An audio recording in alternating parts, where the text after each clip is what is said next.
Hey there, it's Ray. I'm talking to me, and I'm talking to you. So yesterday's video is still in my phone. It needs to be edited, but I think I'm not going to use it. You know what? Who says I have to post a video every day? Just to update you, I spent night before last on the phone with Journey for like 8.5, almost 9 hours. He didn't have his medications, and he couldn't sleep. And so we just used that opportunity to catch up with each other. I love it when we do that because I can get into his life. You know, it's not just a, hey, I love you, how you doing kind of deal. It's like we talk about things. I consider him my best friend. He's the only person who gets to hear or see me cry.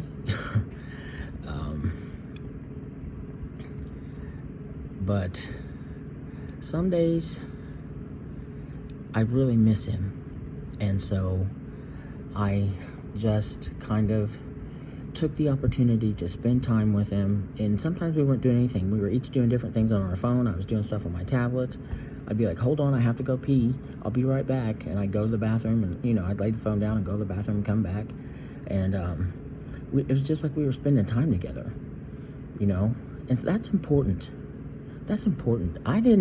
I was a shit parent to him when he was young. I was a shit parent.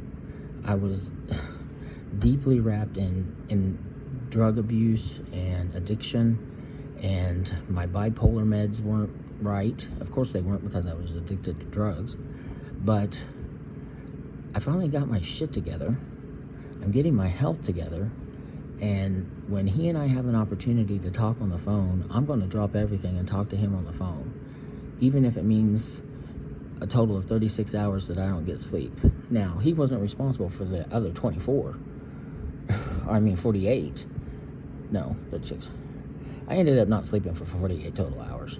But that's another story. You know, but those 8 hours, you know, I was kind of relaxed. I could have slept, but I would rather talk to him. And sometimes we have to get our priorities in order. Sometimes we recognize what's important, and we do that. We have a lot of things that we could be doing, that we should be doing, but sometimes people need us, and that's important. The human connection. I learned a lot from being a shit parent, and so he says I'm doing so much better now. That's important. I wanted to talk real quick about what I learned today. Today I learned that we don't see ourselves the way other people see us. It's not possible. Our eyes are different. Plus, we look at ourselves through a critical filter. Other people don't necessarily do that. They accept us as we present ourselves, as we show them who we are. Other people accept us. And they like things about us that we think other people wouldn't like. There are parts of my personality that are outspoken and bold. I have no shame. I'll say anything. I'll talk about anything. Because I think that you have to be able to talk to someone with lived experience rather than just look something up in a search engine or ask an AI bot. Someone who has lived experience can share with you emotions and feelings and effects and consequences of their actions. And you might get a rote answer from a search engine, but if you can talk to someone who's actually been through something, and then you're going to get wisdom, lived wisdom, and not just answers.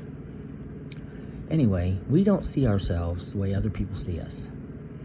Other people look at us and they think, wow, what a wonderful person, what a beautiful person, what an attractive person, because we're kind, or because we are honest, or because we are bold, because we're confident. You know, I saw a question last night that asked, what is more attractive, kindness or confidence? And my friend Carrie and I were talking about that. But we don't see ourselves the way other people see us. They look at us and see beauty and wonder, and they want to get to know us better. They want to know us.